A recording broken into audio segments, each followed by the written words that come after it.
They rerouted their storm water straight onto my land. Didn't ask permission. Didn't leave a note. Didn't even try to hide it. Just punched a hole through the wall and let gravity do the rest. And when I finally figured out what they'd done, I knew one of us was about to learn a very expensive lesson. My name is Caleb. I live just outside a small town in western Kentucky. The kind of place where folks still wave when you pass them on a 2-lane road. Nothing fancy. Just fields, fences, and the kind of quiet that takes years to sink into your bones.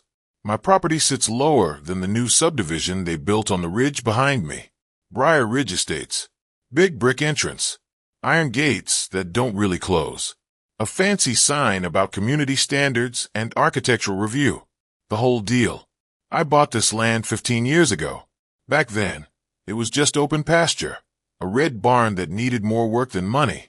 And enough room for a couple of horses. That's all I wanted. Peace. Quiet. A place that didn't answer back. I'd spent years doing construction in Louisville. Saved every penny I could. When my dad passed, I used what he left me to buy something solid. Something permanent. The lower pasture had always been the wettest part of the property. That's just how the land lay. But it drained fine. Every spring, we'd get heavy rains that beat on the tin roof all night. And by the next afternoon, the ground would be firm again. The soil had handled storms for decades. My neighbor Walt, he's pushing 70 now, remembers when this whole area was nothing but tobacco fields. He used to say that land was smarter than most people, knew how to drink and when to let go. So when we got hit with that week of rain last April, I wasn't worried at first. I should have been. It came down hard, day after day. Gray skies that never lifted. The kind of rain that makes you forget what the sun looks like.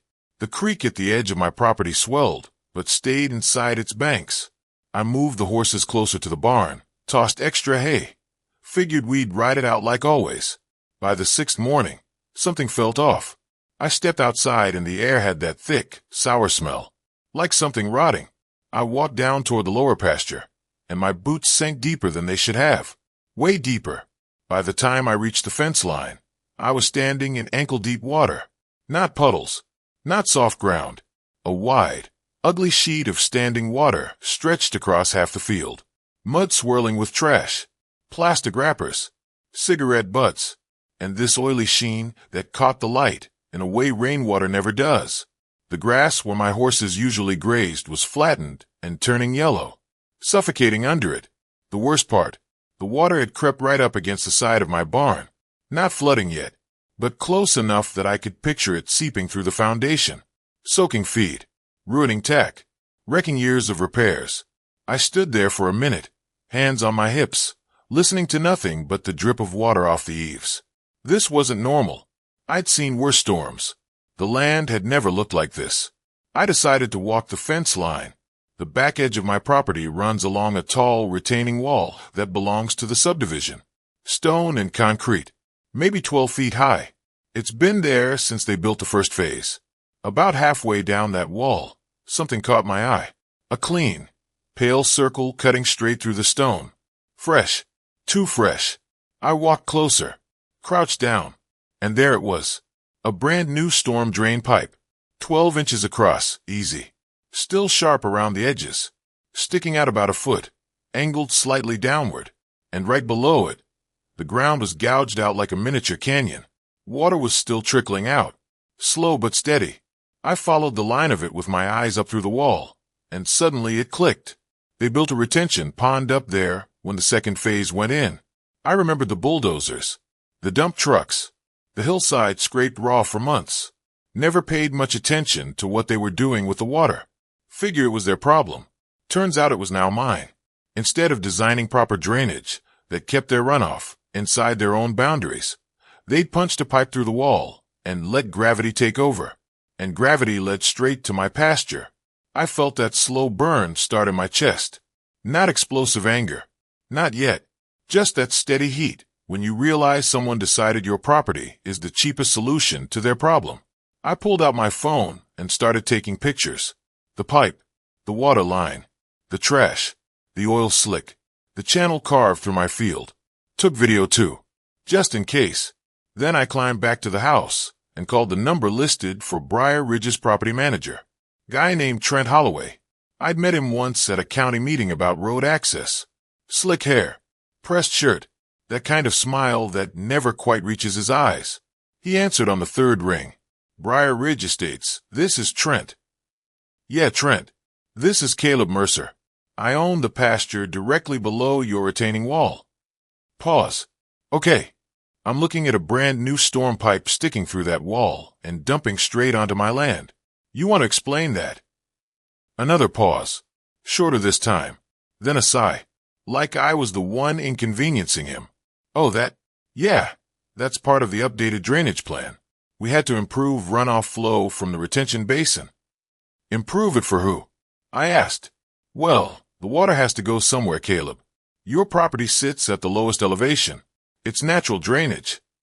I actually laughed. Couldn't help it. Natural? A concrete pipe blasting thousands of gallons into my field is natural. It's standard practice, he said, voice turning clipped. And it's within code. Did you get an easement from me? Silence. No, he said finally. We didn't need one. That was the moment something shifted inside me. It wasn't about water anymore. It was the assumption, the quiet belief that because my land was lower, because I didn't live behind brick signs and HOA rules, I was acceptable collateral. I'll be in touch, I told him, and hung up before I said something I couldn't take back.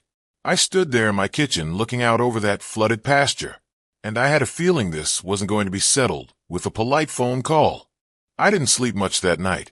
Rain sounds different when you know where it's headed. Every drop hitting the roof felt like it was passing through the shingles, down the hill, and straight into that pipe. I kept picturing the water building behind that wall, funneling into my pasture like I'd signed some invisible contract to store their overflow. Next morning, I drove into town, stopped by the county planning office. Beige building, flickering lights, a coffee machine older than me. I brought printed photos, timestamps, even drew a little map showing property lines. The woman at the counter, Denise, recognized me. I'd pulled permits before for fencing and the barn roof. She looked at the pictures, eyebrows knitting together. Did they file anything for a drainage modification? I asked. She tapped around on her computer, squinting at the screen. Not that I'm seeing tied to your parcel. So they can just drill through a wall and dump water downhill? She gave me that bureaucratic half-shrug. You can file a formal complaint. An inspector will be assigned. Might take a few weeks. Maybe longer, depending on workload. A few weeks? My field's underwater now. I understand, she said, and I believe she did. But understanding doesn't move paperwork any faster. I filled out the complaint anyway, paid the small fee, walked out with a carbon copy in my hand and a sinking feeling in my gut. When I got home, Walt was leaning against my fence, chewing on a toothpick, staring at that pipe like it had personally offended him. They do that without asking you. Sure did. He spat into the mud. That ain't right. No, I said, watching the steady trickle still coming out. It's not. We stood there for a while. Then he looked at me sideways. You gonna let it stand? That question lingered long after he walked back to his place. That night, I pulled out my deed, spread it across the kitchen table. Read every line. Property boundaries. Elevation notes. No easements granted to Briar Ridge. No shared drainage agreements. Then I went online and started reading about water law. Turns out, in Kentucky, there's something called the common enemy doctrine. Landowners can protect themselves from surface water, even if it pushes it back onto someone else, as long as they don't act maliciously. That phrase stuck. Protect themselves. I wasn't required to accept water they artificially concentrated and aimed at my land, and I sure wasn't required to maintain an outlet for their pond. Next morning, I made some calls. Truckloads of heavy clay-filled dirt, not the sandy stuff that washes away. The dense, stubborn kind that packs tight. I also called Walt. You still got that backhoe? I asked. He chuckled. Was wondering when you'd call. By Friday afternoon, we had the first load dumped, just inside my fence line, parallel to the retaining wall. The sky was clear for once. Sun beating down on the soggy field. Steam rising in patches. Walt climbed into that backhoe like he was 20 years younger. The engine roared to life, metal arms scooping and swinging with slow, careful precision.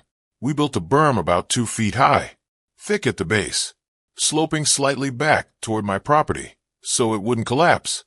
Ran the length of the wall, a solid earthen barrier, entirely on my side of the fence. You sure about this? Walt asked over the engine noise. I'm sure I'm not letting them drown me, I said. When we reached the section where the pipe stuck through, I took extra care. Laid down a heavy plastic liner against the berm, thick stuff, the kind used for pond construction.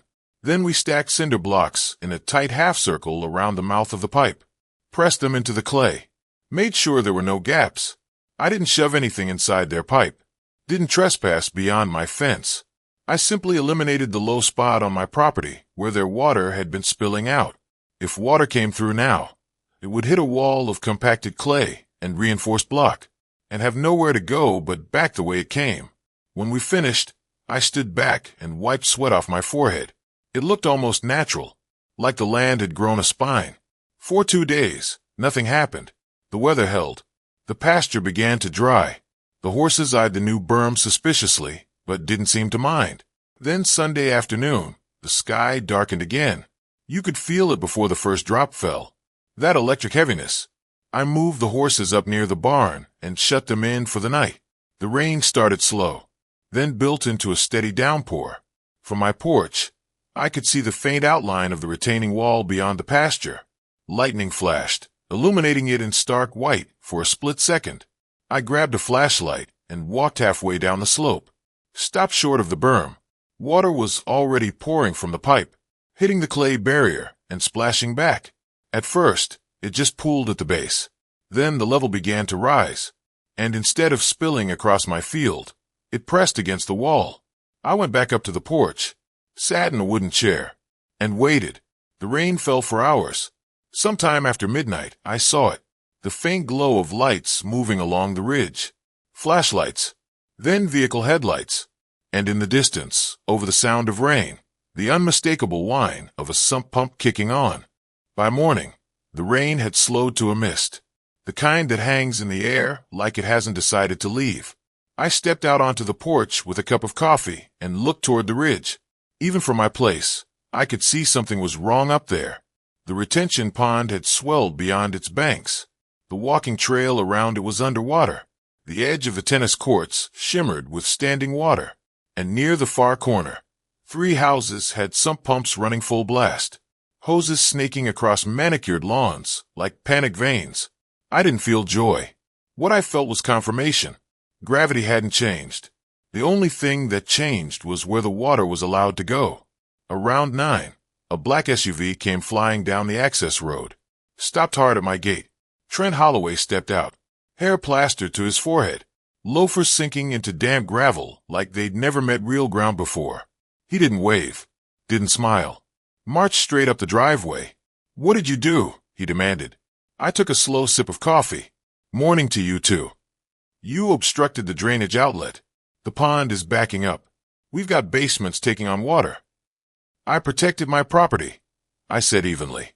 "You can't just block engineered flow." "I didn't block anything on your side.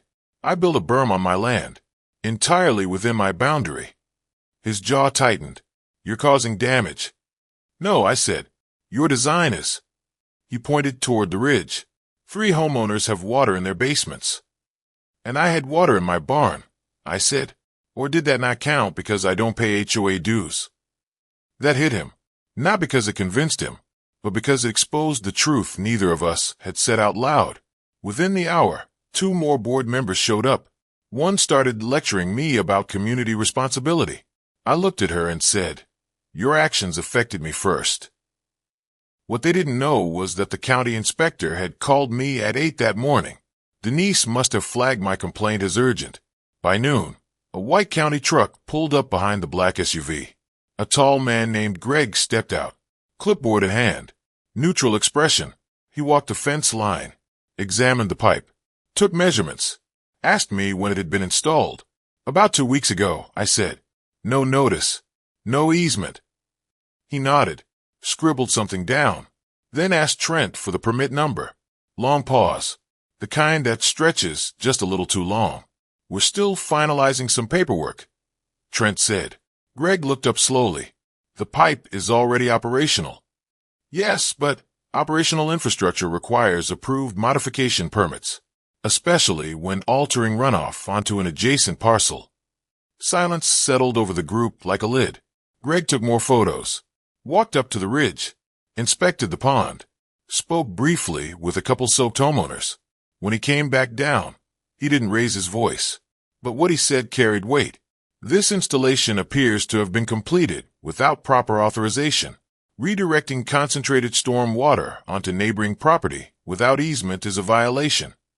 I didn't smile. Didn't need to. Trent's face went pale. Within 48 hours, emergency pumps were running nonstop to lower the pond. The HOA hired a contractor to temporarily reroute water internally while they scrambled to design a compliant system. Word spread fast through the subdivision. Some homeowners were furious at me. Others were furious at the board for cutting corners. One evening about a week later, a man from one of the flooded homes knocked on my door. Mid-30s. Tired eyes. I just want to understand, he said. Did you have to block it like that? I invited him onto the porch. We sat down. I asked them to fix it. I told him. They said it was standard. Said my land was lowest, so it was natural. He looked out over the pasture. Mostly dry now. Just a few soft patches. They told us the system was fully engineered. I'm sure parts of it were, I said. Just not the part that ended on my fence. He rubbed his forehead. My kids' playroom flooded. I'm sorry, I said honestly, but it was either your playroom or my barn, and they made that choice without asking either of us. That seemed to land. Over the next 2 months, Briar Ridge Estates spent what I later heard was close to $200,000 redesigning their drainage. They tore up a section of the walking trail, installed underground piping that looped back into a reinforced basin entirely within their boundary, added overflow controls to the pond. The concrete pipe that once pointed at my pasture, removed. The hole in the retaining wall, sealed and refaced like it never existed. My berm stayed. Not as an act of defiance. As a reminder, by midsummer, my pasture was green again. The grass grew back thick. The horses returned to their favorite spot, like nothing ever happened. The barn stayed dry through 2 more storms. Something in me had shifted, though. I used to believe most conflicts were misunderstandings, that a conversation could solve anything. Sometimes that's true. Sometimes people just need clarity. Other times, they need consequence. I don't hate the folks up on that ridge. I don't wake up hoping their tennis courts crack further. Though I hear they're still dealing with some foundation issues from the flooding. What I do believe is this. Respect for boundaries isn't optional. Not in land. Not in life.